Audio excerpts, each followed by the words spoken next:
Hello, everyone. How's it going? Welcome to another American Gods Chat with Em. I am Emily S. Whitten, your host of this amazing journey. And I would like to remind you, as always, that you can, of course, like and subscribe to the Movers and Shakers Unlimited channel to see these and be reminded when they're going to happen or when they've gone up. You can also follow me on Twitter and all of the other social media at the Emily ESSE. And Movers and Shakers Unlimited at Move N Shake UNLTD. So please do support us by liking, subscribing, following, etc., because your support really does mean a lot to us and make a difference. So as usual, I would like to start out with the reminder, because I'm so excited about it, that I am also a comic book writer and graphic novelist, and our Ringo Award nominated series, The Underfoot, has its second book coming out on April 20th of this year. So it's called The Underfoot Into the Sun, and you can find it at your local comic shops or indie book shops for pre-order. We always encourage you to support them. And if for some reason you aren't able to do that or can't get to one, it's available now for pre-order on Amazon, Barnes & Noble, Target, all of those. And we'll put some links in the comments underneath so that you can easily find that. So please consider checking it out if you haven't, or if you did read book 1 and liked it, then check out book 2, because we're very proud of it and we think everybody's gonna love it. So along with that, I like to do, as you know, a recommendation at the beginning of the period of something that I've been enjoying or art that I really like or something like that. This week, I would like to recommend one of my personal friends. She's an extremely talented artist and sculptor named Lynn Marie Neunfeld, and she has created, as you can see there, that is an amazing sculpture of Grebo, one of the characters from the Discworld series that she did in partnership with the Josh Kirby estate, Josh Kirby being the artist who did a lot of the original Terry Pratchett Discworld book covers. So that was a Josh Kirby illustration that Lynn Marie then sculpted into an amazing 3D sculpture. She also, during one of the North American Discworld conventions, of which I am a co-founder and have worked on and supported over the years, she created, during the convention in the artist's room, this amazing sculpture of the librarian. If you're a Discworld fan, you'll know that's an orangutan, and who was once a wizard and became an orangutan through a series of magical mishaps. And that sculpture was then auctioned off for charity towards the end of the convention. It's a beautiful piece. I was very jealous when it was auctioned off and I did not get it. It's also huge and would have been difficult to take home. But then for the next Discworld convention, she did another sculpture like this and made it of a size that you can actually transport. And I crazily went ahead and bid a substantial amount of money to be graced with this amazing sculpture, which I'm going to try to show you right now because I'm currently in the location where the sculpture lives. So this is the most amazing 3D sculpture, as you can see, that she made. It is of Grebo the cat and you, the other cat. So Grebo's Nanny Ogg's cat and you is Granny Weatherwax's kitten. And Granny Weatherwax's hat that says "I ain't dead," and some other things like forget-me-nots and a bee that play into the Discworld's stories. And it's pretty heavy, but it's actually manageable to transport in a suitcase, and that's how I got it home. So if you can't tell from the computer, unfortunately, in the video, it's just an amazing, beautiful sculpture piece that is also pretty durable. I think she made it out of a material that she uses for outside sculptures as well. I'm going to carefully put this down, excuse me. And because of that, I was able to transport it home in a suitcase carefully and hang it up on my wall where I enjoy it all the time. But I wanted to recommend her work. You can find her on Facebook at DobbyLyn Art Works, as you can see there. And while she doesn't at the moment have anything for sale that I'm aware of, she does do commissions and she does post different limited series of prints or sculptures, as you see the Grebo that she did in connection with the Kirby estate. So if you are interested in her work, which you can see in the photos on her Facebook, you can get in touch with her and talk to her about what she's up to these days. She's just so talented. She's also does hair and makeup for the Fresco Opera, and she used to work for the Jim Henson Company, restoring some of their original puppets and other assets. So check out her work. I love it when people support talented artists who aren't necessarily big names. And she's also a wonderful, caring person and a good friend. So check that out. All right, so now that we have gotten through the recommendations for the day, I would like to remind you also, along with please, liking, subscribing, following, etc., to keep in mind that at 8 p.m. tonight, I will be live tweeting along with the show, the new episode. So you can go ahead and join me for that with the hashtag AGChatWithMMNSU, as you see there. And also, the American Gods Twitter account is very active and fun to interact with. And sometimes the cast, such as Ricky Whittle or Bruce Langley or Yetide Badaki or some of the other Ahmad Abtahi, other cast members, you'll see interacting during the episodes airing at 8 p.m. Eastern. Reminder that daylight savings has changed the hours today, which I, of course, forgot about this morning. So we're only human, but unless we're gods. But do remember that you can live tweet along with me, with some of the actors and actresses, and with the American Gods Twitter account. It's a lot of fun. You may recall that I also won a prize by interacting with the American Gods Twitter account a few weeks ago and got this amazing bucket of lakeside goodies that I unboxed a couple of episodes ago. And if you missed that, you can go see the video from, I think it was episode 6 that came along with this unbucketing that I did. So that's a ton of fun, and you should definitely check it out. Along with that, as I've mentioned other episodes or other recaps, Ricky Whittle is doing Moon Mondays. And so each week he has a different guest on, and these are, the different actors who are on the show. So this upcoming one is with Leela Loren, and the last one was with Omid Abtahi. And so, you should definitely check them out if you get a chance. They're at 1 p.m. Eastern on his Instagram Live account. So you'll be able to find it. Just go to his Instagram and click on the, the live icon. And Omid's was one of the only ones I didn't get to watch all the way through yet. I had a work obligation, but I did get to see a little bit of it. And he's just, he's so sincere and intelligent in talking about his portrayal of Salim and the journey that Salim has been on, which was particularly relevant to this episode we just saw. I mean, all the episodes in which Salim appears, but particularly this was a Salim-focused episode.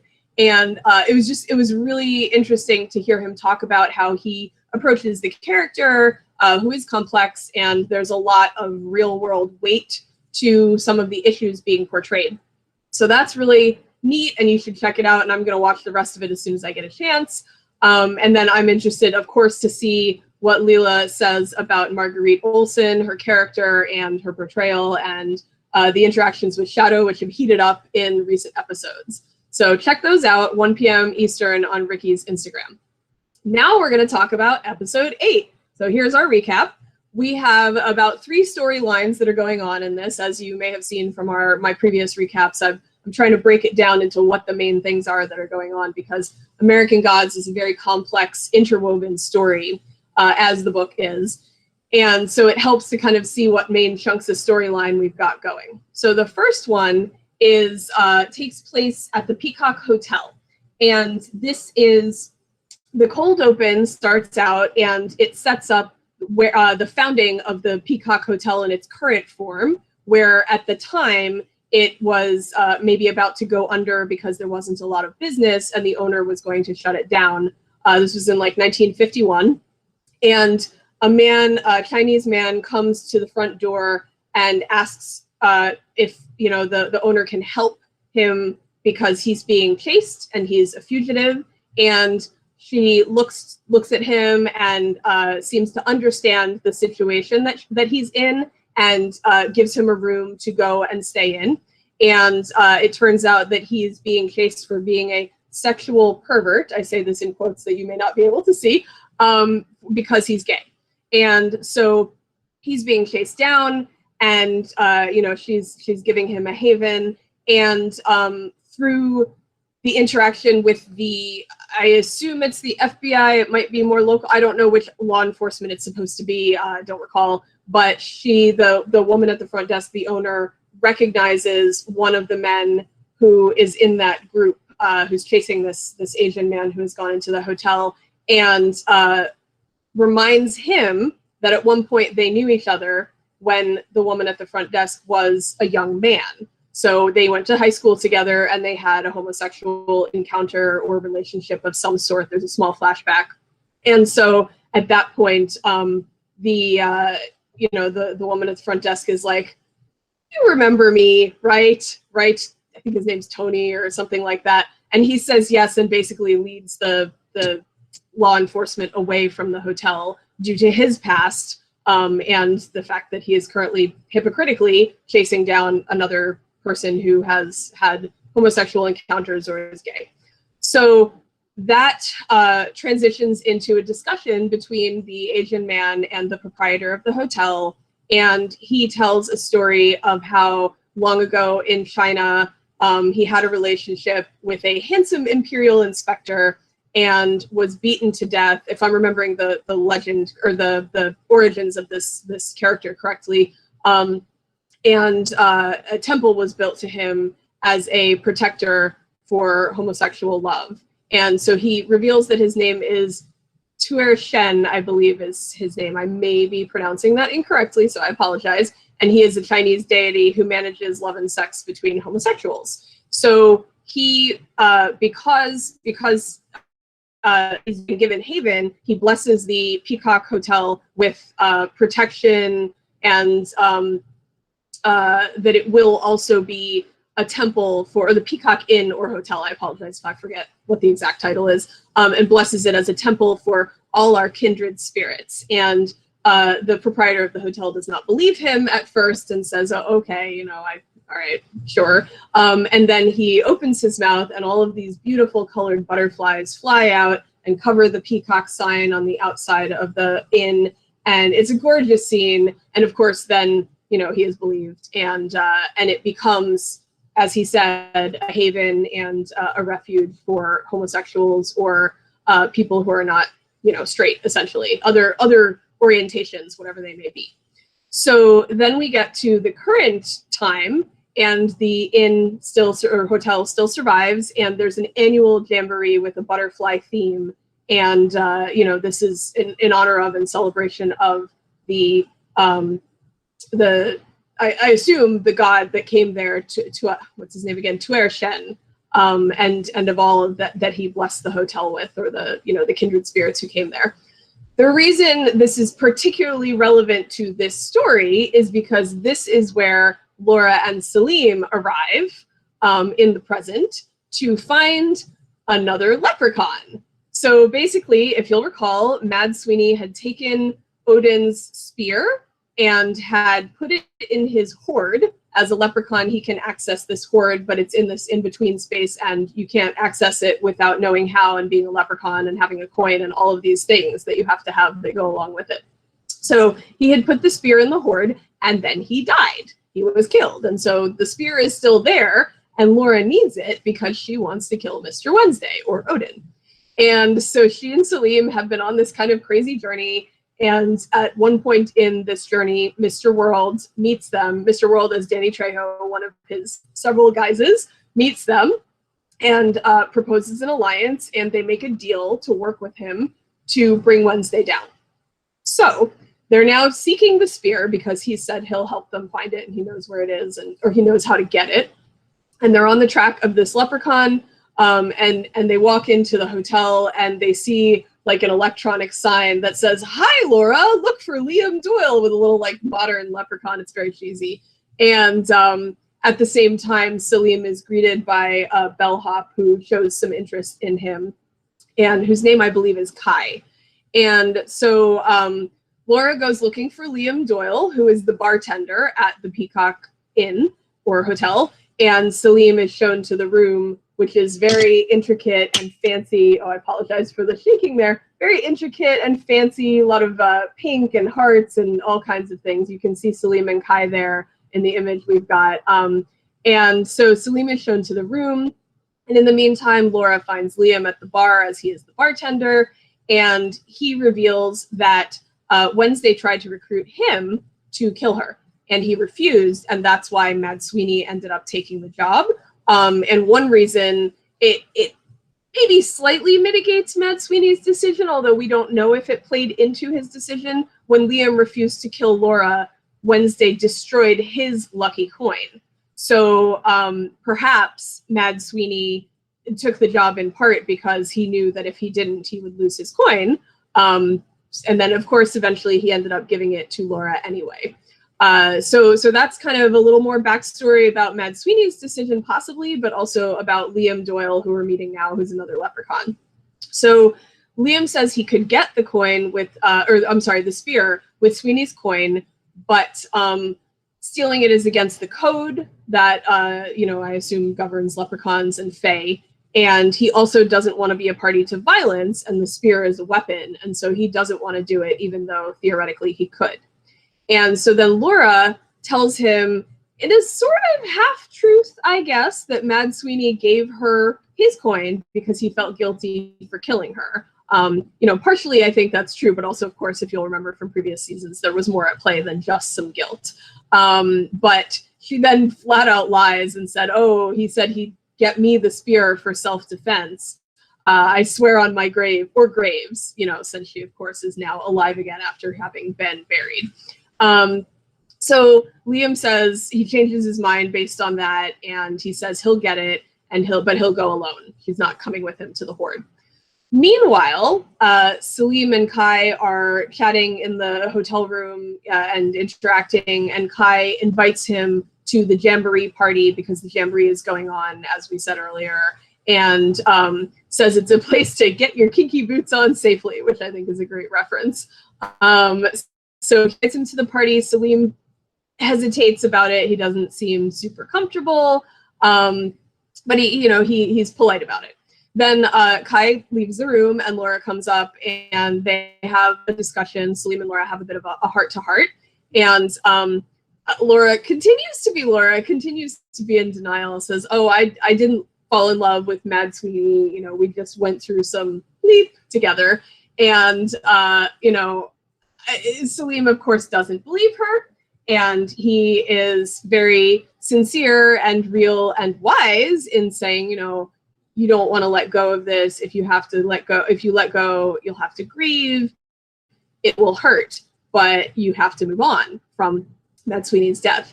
And of course, she lashes back at him and says, oh, look at you wearing that butt ugly sweater that the djinn, that was the djinns when they originally met, when Salim and the djinn had their brief relationship, including, a sexual encounter at the very beginning of their meeting, and then continued to be together for a while. And then the djinn went off supposedly on an errand for Mr. Wednesday, but that is not necessarily believed. And, they talk about how they're not coming back. The people they loved are not coming back, but it's hard to let go. So at that point, we go back to Laura and Liam talking. They're in the bar again. This is a little bit later. And Liam is going to go, and he's going to get the spear, and he's going to bring it back. And he's a leprechaun, but he says, wish me luck. And I just thought that was he's a leprechaun. Isn't that what they're made of, basically? So he goes into the Horde. There's this great little kind of rainbow shimmering effect, and Laura waits at the bar, and she waits at the bar, and she waits at the bar, and she's like, oh, okay. Because she was very cautious about perhaps being taken in and losing the coin, and then she was like, well, I gotta do something about it. I gotta trust. And Salim also talked to her about that, and then of course she's left there waiting.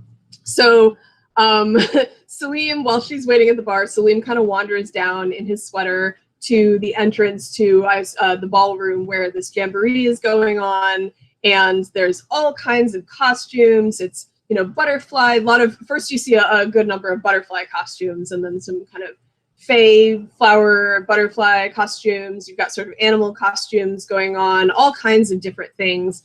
And the proprietor comes down beautifully dressed, and she has a conversation with Salim because he looks very uncomfortable, and she asks him if everything's okay. And he said, this is supposed to be a safe space, but I don't feel very safe right now. And she asks him, do you feel ashamed? And they have this really interesting conversation in which she says shame is a lot of made up. And, which is generally, it depends on what you've done, but in this instance, in talking about your sexual identity, which is the context this is in, shame is a lot of, don't want to swear on here, but they do in the show, which we will also notice later. So, you know, she talks to him about his feelings, and he says, when I was with the Jinn, I didn't feel ashamed. I felt happy, and I trusted in good and that love isn't wrong, but maybe God was trying to tell me I was wrong. And if we'll recall from previous episodes, Salim is on, along with his kind of sexual identity journey, he's also on a religious belief journey at the same time, and intertwined with that, in which he and Laura had noticed that he had stopped praying and he doesn't know what he believes in.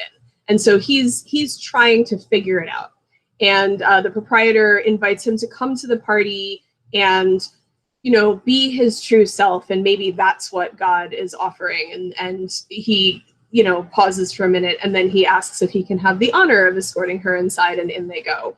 And inside, you know, I'm a little more PG, I think, than the show itself. So I will say you will see a lot of body parts. There's a lot of love and sex and discovery and exploration going on. And the scene is very, you know, there's a lot of pink and rainbowy lighting and flowers, and it's very, you know, well decorated, and the effects are great. And it's a kind of a scene in which Salim wanders through, seeing all of the different people and all of the different ways in which they experience others. And in the midst of this, he finds Kai, the bellhop from earlier, who had invited him to the party, and they make a connection.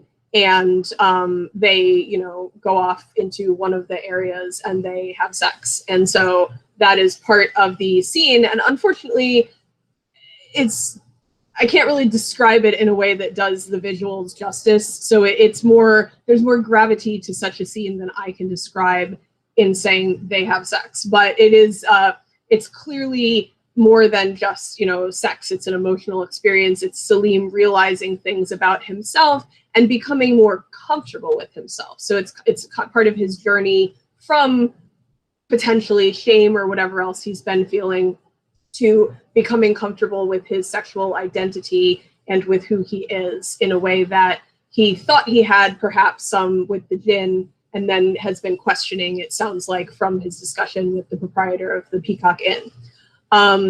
So they wake up later in bed in the hotel room.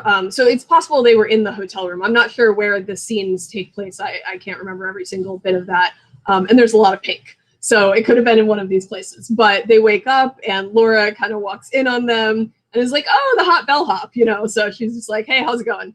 And then she's like, we got to talk, get out. And so Kai leaves rather abruptly.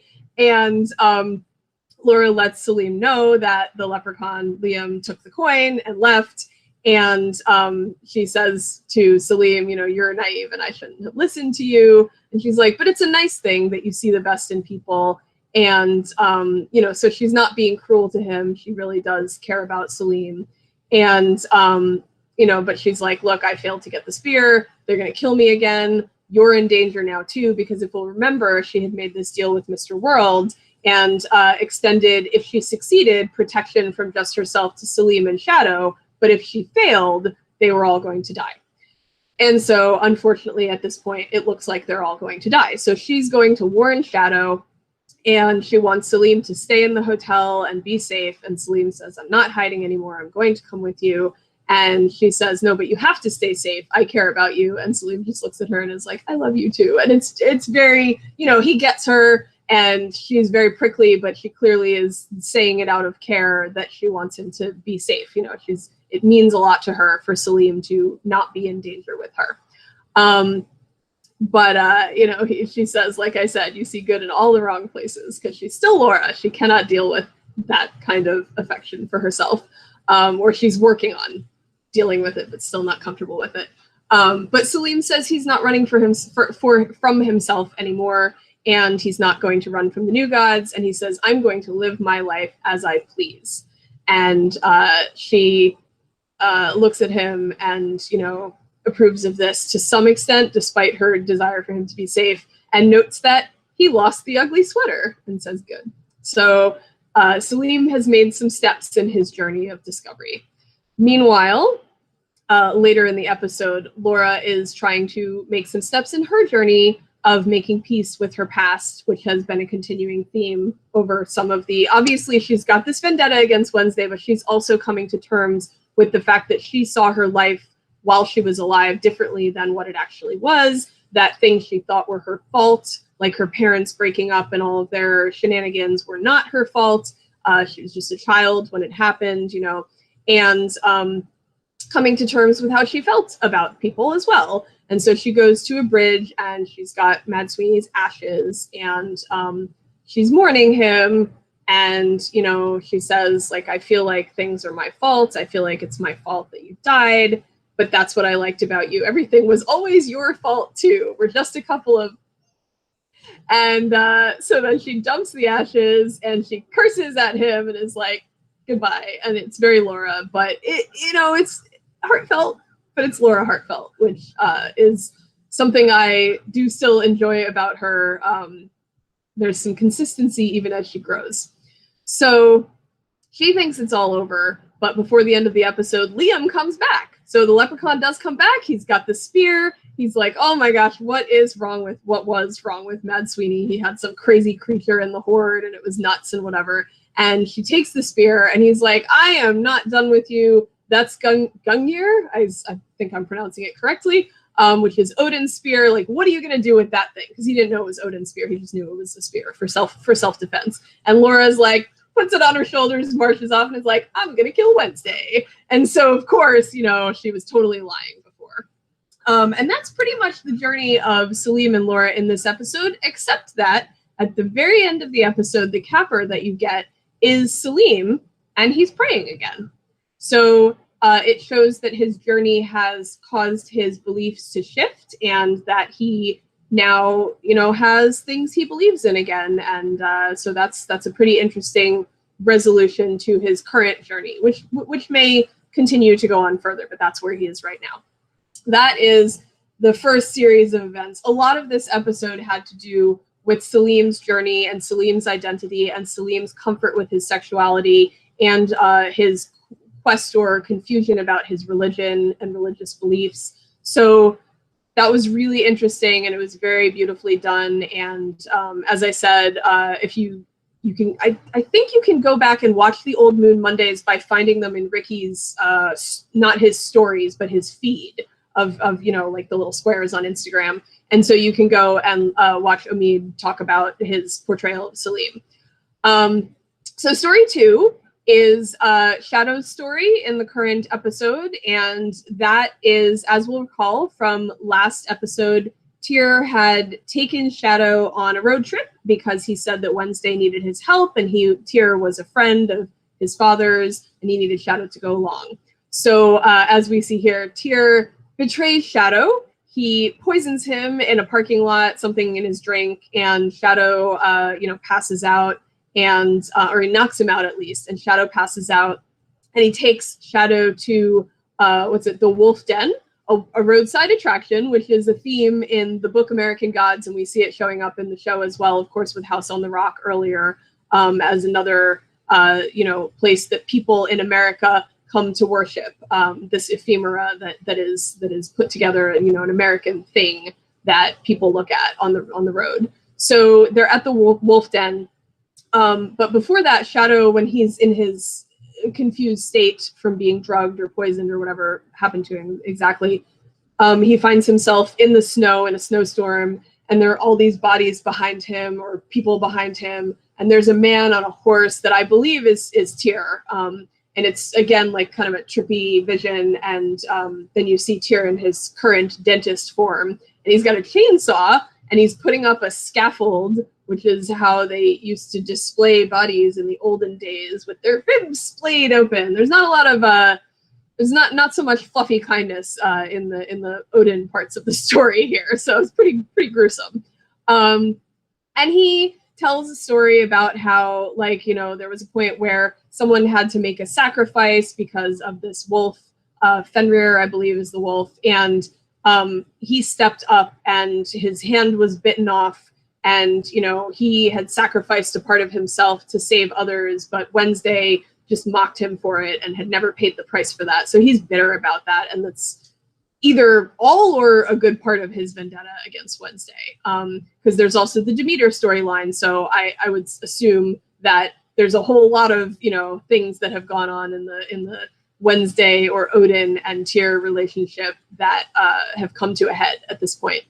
So they're at the wolf den, and Wednesday shows up, and to, you know, because he'd gotten that note pinned to the berserker's splayed body in the dentist's chair that said, "I'll be at the wolf den with the son you love," and so he's shown up, and allow, you know, or I'm sorry, Tyr says that he won't allow Wednesday to go forward with his plan, and Wednesday's like, "You would murder my son to stop this," and makes fun of him again, mocks him about his sob story of getting his hand bit off. So it's like, well, Tyr wasn't wrong about that part, at least. And Wednesday says, you know, "Let Shadow go. My life is yours." And then he also mocks Tyr for his honesty being his biggest weakness, if I'm remembering correctly. And there's some interplay between the two of them. And Wednesday turns the tables on Tyr and says, "Let's settle this the old way." And then they're in that dream world kind of shoreline, and they're both in armor, and they look more like the old gods, you know, and they have this big fight, and Shadow's there, you know, he's been transported along with them to this shoreline, and they have this big fight, and Tyr's about to kill Odin, and Shadow interferes and jumps in between them and you know, tries to wrestle Tyr away. And then, you know, Tyr turns on him and is about to kill Shadow, and Wednesday comes up and stabs Tyr from behind. So that's the end of Tyr, the serial killing, or whatever he was, person who, you know, god / dentist, who was killing Wednesday's berserker followers, and behind some of the things that have been going on there. So at that point, Wednesday gives him a funeral pyre, and they, you know, he burns Tyr's body, and he and Shadow have a little chat.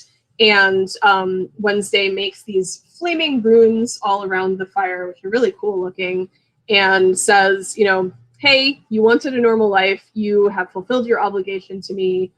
You know, which we'll remember he made the pact with Wednesday where he drank the 3 drinks of mead and was then Wednesday's man. So he says, "You've fulfilled your obligation," and he sends him back to the real world. So Shadow's like, suddenly he's just in Wisconsin. He's like, "Oh, you know, like, this is my life. I just get transported from place to place," because they were in the dream world kind of area, I think, still when they made the pyre. So he's in no.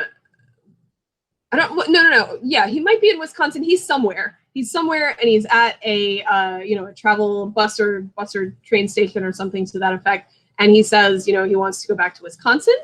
And then he sees a poster for Florida with a mom and a kid, kind of it comes to life and twirls, you know, the mom and the kid twirl around. The mother is kind of holding her kid up in the air.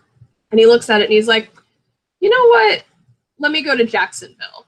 And it's not said outright, but I assume that this is connected to Marguerite's son, who theoretically was supposed to be in Florida. We'll remember Sam Blackcrow had the conversation where she said, "We hope he's in Florida, but, you know, if he was at his dad's in Florida, I would have heard by now." So she doesn't really believe he's there. They don't know what's happened to him. And so we assume that that's what has inspired Shadow to travel to Florida. But we don't hear any more about that. That's the end of this part of the story, this episode. So we've got 1/3 thread. It doesn't take up as much of the episode time as the other, but it continues to be one of my favorite parts of the story.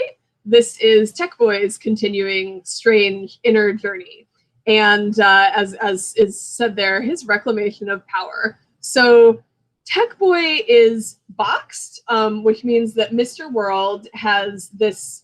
We've seen it in a couple of earlier episodes, and essentially it's this thing that can meld onto the face, and it puts Tech Boy into like essentially a mental straitjacket in a mental, you know, closed locked room, essentially. So we see this thing put onto his face, and then he's in like a tech asylum, essentially. He's in a straitjacket. There's like a door with the little window, and then this huge room, but there's like nothing in it. It's just lit up and, you know, very bright in your face, blue lighty kind of thing. And then we see what it looks like from the outside. And from the outside, he's in Mr. World's room that has that flag on the back of, you know, the moving flag, and where all of the kind of minions meet with Mr. World. And he's lying on the conference table, struggling with this mask that's on his face. And there's this like peppy conference room elevator music going on. And the contrast is hilarious. So well done to the sound person or whoever decided on that for that scene, because it's so funny. Meanwhile, inside the helmet boxed world that he's in, Bilquis shows up, and oh my gosh, give Yetide Badaki an award for this amazing portrayal. That is Bilquis as Tech Boy's subconscious, and she gets his, like, obviously they did the look to echo Tech Boy's looks that he's had. Like there's the, you know, the crazy sweater with the patterns like he's had in the hair and the whole thing. But her mannerisms as Tech Boy's subconscious are so great mimicry of Bruce Langley as Tech Boy. And it's a perfect, and she's snarky and she's like in his face and she flips him off and she's like yelling at him and being like, come on, get it together. What are you doing? You should know better, and all this stuff. And it's just fantastic. I love it. So new depths from Yetide Badaki that we hadn't necessarily seen in these episodes before, where we've seen her do a lot already. But in a lot of her aspects as a goddess, she's more, you know, paced, and she's quieter sometimes, or more thoughtful. And this is a definitely different kind of snarky character that she's playing, and in your face, and it's just great. I love it. I can't go on about it too much, but she basically says, like, you know, look, what's happening to you? Because he's like, I don't know what's going on here. You did this to me. You know, you, Bilquis, did this to me. And she's like, I'm not actually Bilquis. I'm not here. I'm your subconscious. I just look like this because you're blaming me for this kind of stuff. And basically saying, look, when you feel a strong emotion and you're trying to suppress it, that's when you're glitching. And he's like, I don't feel emotions. And she's like, whatever. And tells him, like, let those emotions come. Don't deny them. Don't act on them. Let them come and let them go. Which is fascinating, not just because, like, that's an interesting thing to tell him to try and get over it, but that's also a lot of the advice that you encounter about dealing with anxieties, for instance, or other difficult emotions like sadness and depression and things like that. And since we have seen Tech Boy dealing with insecurity, and if we, you know, when we go back to the early time when he had the automaton and then was mocked for it not doing enough and had to kind of go back and you know, fake stuff based on the magician's advice, and then was revealed by the magician for faking it, and then everybody laughed at him again, and, you know, he failed a bunch and he was feeling very insecure about all of that.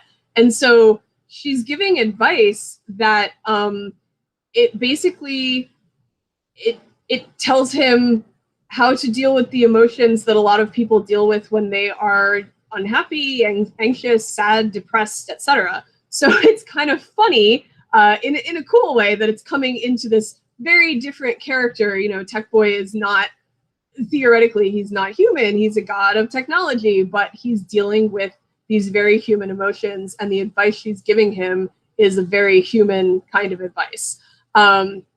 And so, you know, she's like, what do you feel? And he says he's pissed off. He wants Mr. World to get the boot off his neck. And so she's like, well, then find Artifact 1 and, you know, take control, you know, use your skills and take control. And the next thing we see, he's hacking the mask that's on his face in the real world. And so he's breaking out, and he's able to take, I mean, we'll see where he goes from here, but he's able to take some control over his own life again based on the advice that's been given. So that's where we are in Tech Boy's story. I continue to enjoy his interactions with everybody but Bilquis, and then Bilquis's Yetide's excellent stint as Tech Boy's subconscious, who also still looks like Bilquis, but totally different character. That is our episode 8 that we saw, and now we're going to be tonight watching episode 9. So episode 9 is called The Lake Effect, and I think what we're going to see there is we are going to see what happens to some extent with Marguerite and Shadow, because of course they kind of left things not up in the air per se, but they just had a very personal encounter, and they were intimate and all of that, and then he had to leave, and then he was poisoned, and then he had this crazy adventure with Odin and Tyr, and now he's back in the real world and he's going to Jacksonville. So I don't know when he'll be back exactly, but I assume at some point he'll come back to Lakeside, possibly having discovered something relevant to her son or something like that, and we'll find out where they go from there.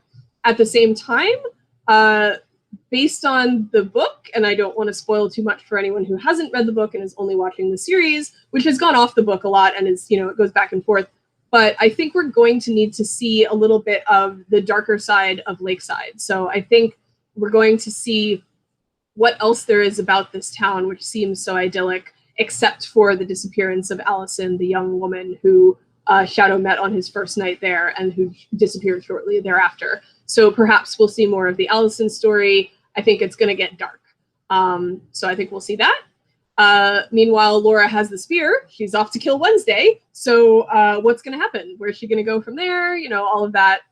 And where is Salim going from there? Because, she's, it seems like they've parted ways for a bit. And I don't know what's going to happen with Salim or where he's going. He's just had a big storyline, so maybe we won't see as much of him. But I do think we'll see more of Laura next episode with her spear. And, of course, Wednesday, he's sent Shadow back, apparently released from his obligation. And so what is Wednesday doing now? He wanted to have this war. He's kind of been meandering around a little bit, trying to find support for it. And I'm not sure what his next step is going to be. But I'm pretty sure we're going to see more of Wednesday because, of course, he is the other, driving force of this show along with Shadow. So that's what I think we're going to see tonight. As a reminder, of course, please like this video, subscribe to Movers and Shakers Unlimited on YouTube. Please, join us at 8 p.m. Eastern tonight for the live tweet of American Gods with the hashtag AGChatWEMMNSU, AGChat with M. There it is. And follow me on Twitter, Instagram, everywhere at the Emily ESSE, and follow Movers and Shakers Unlimited at Move and Shake UNLTD. So yeah, that's all for this episode, and I hope you all have a great rest of your night. Thanks for watching. Bye-bye.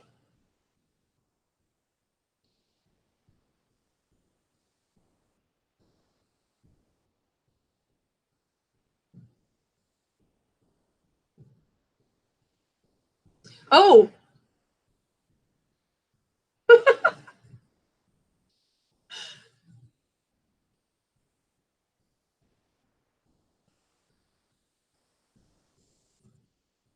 I have just been reminded that we have a clip, so I apologize for that. Hopefully we're going to see a clip for the next episode in just a second.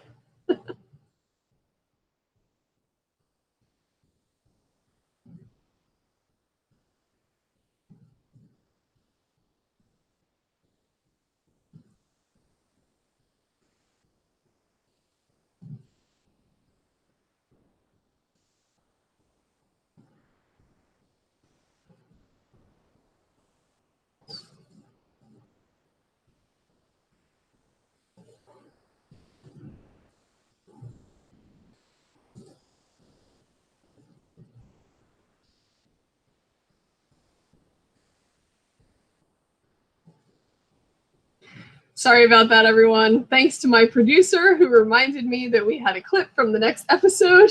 It's been a bit of a long week, so as we can see from that, we will see more of possibly the things that I was talking about. And also we see Peter Stormare back as Chernobog, so that will be part of Wednesday's story next week. So as I said, thank you for watching, and we'll see you next time.